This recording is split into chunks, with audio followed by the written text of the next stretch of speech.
Hey guys, it's your girl Christelle again, your sister. And if you're wondering if you're dating someone who is emotionally draining, here are some signs to look out for. This is what I'm going to be addressing. And I usually tell my friends, my sisters, that the worst thing that can happen to someone is being sick and you're feeling the pains, but you don't know the symptoms and you can't really identify what disease you're suffering from or what illness you're suffering from. That's how heartbrokenness and heartache looks like. Those diseases look like. So here are things, signs to look out for if you feel like your partner drains you emotionally.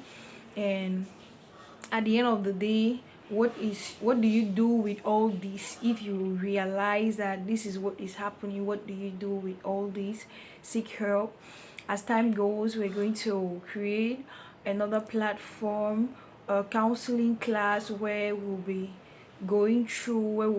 talking, having one-on-one talks with our sisters, with our brothers, and we're going to be addressing some issues at personal levels. We'll take time, talk with you, see what's happening, and see possible solutions that we can bring at an individual level. Because what couple A is going through is not necessarily what couple B is going through. They may be similar points, but the fact still remains that the way couple A started their dating has nothing to do with the way couple B started their dating. And the things that are affecting the relationship of couple A might not necessarily be the things affecting the relationship of couple B. That's why things are to be addressed individually and separately. But here are some common things that we share in common as far as relationships are concerned. Here are things that people go through people go through commonly. So the first sign that shows that you're with somebody who drains you emotionally is that they constantly talk about their problems and expect you to solve them. So you're with this partner, you are the brain box of the couple. Because it's now a company and you're the one brainboxing everything, and the other person is just there to enjoy the benefits. They don't put in any effort, they are just there. You have to figure out everything alone. The second thing is they are overly critical of you in your behavior and your choices. It's one thing to complain. There's a way you present, there's a way you talk to your partner when you love them and when they have done something wrong, and there is this attitude of complaining because it's just you have that nagging spirit in you. You just want to complain about everything. It's just your nature to complain about everything and criticize everything. You don't do it because you want to construct something. You're just doing it because you're just doing it to sabotage, to make the other person feel pissed off in all the light. So the second point, the third point is they are always negative and they compare you with other people or with their exes and stuff like that. The worst thing that can happen to someone in a relationship, I'm not saying the worst, but one of the worst things, because there are many worst things that happen to people in relationships, but one of the worst things is when you're being compared with another person.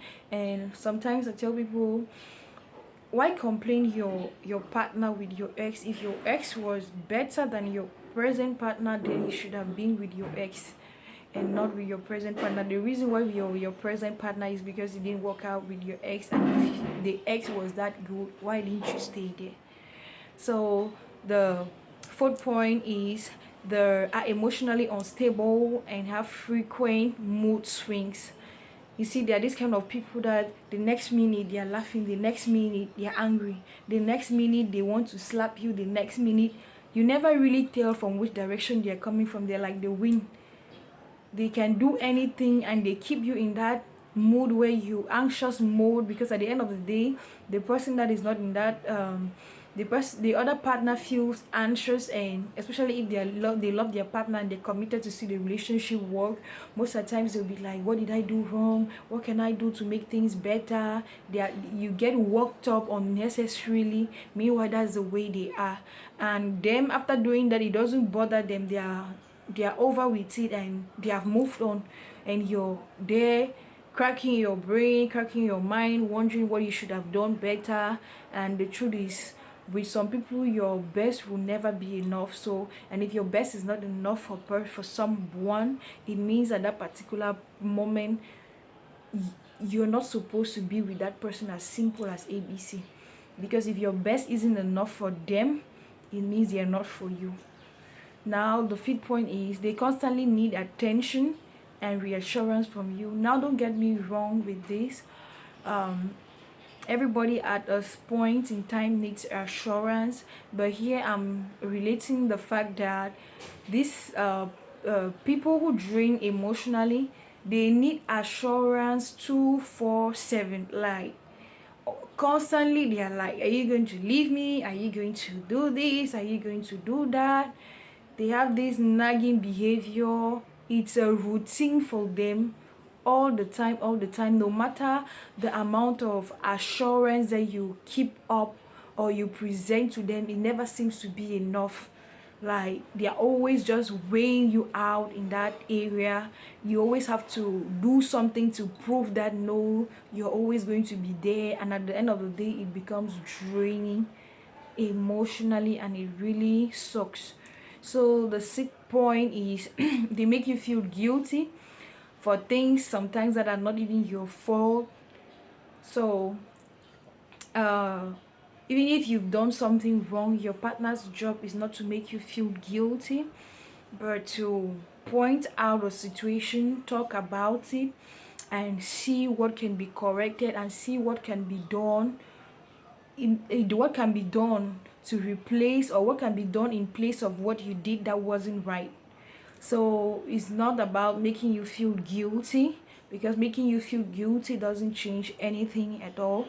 It puts you in a terrible situation where you feel less of yourself, or you try to catch up to do things that you're not even supposed to be doing, just to make the other person feel comfortable. You go out of yourself, your way of who you are, and you go extra miles in the negative sense, because if you're going extra mile in the positive sense to see your relationship better, it's something else.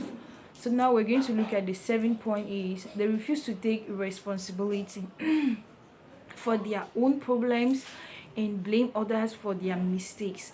One thing I tell people always is having people who don't take responsibility for their actions can be really soaking. Each time people part ways in a relationship, I always say, if all you can see is what the other partner did to you, and you can't see where you went wrong, then there is something you really need to you really need help, and you really need to see things in a different way. Because let's take for example, if somebody was exceptionally good even and is dating someone that is very bad, let me put it that way, the truth is, the reason why you ended up hooked with that very bad person is because you make wrong choices. So you can put the whole blame on that other person, because if you knew how to make the right choices, you wouldn't have found yourself in that situation. So that's why I believe that responsibilities should be shared when there is a problem. Most of the times, instead of trying to always push blame on one side, you can also evaluate your own self to see where you went wrong, what could you have done different to make the situation better. So we're going to the 8 point. I'm going to quickly jump into the 8 point, which says they are jealous and possessive and try to control your actions and relationships. Though some people, women in general, turn to, sometimes when a man is possessive, they see it as love, but there is possession and possession.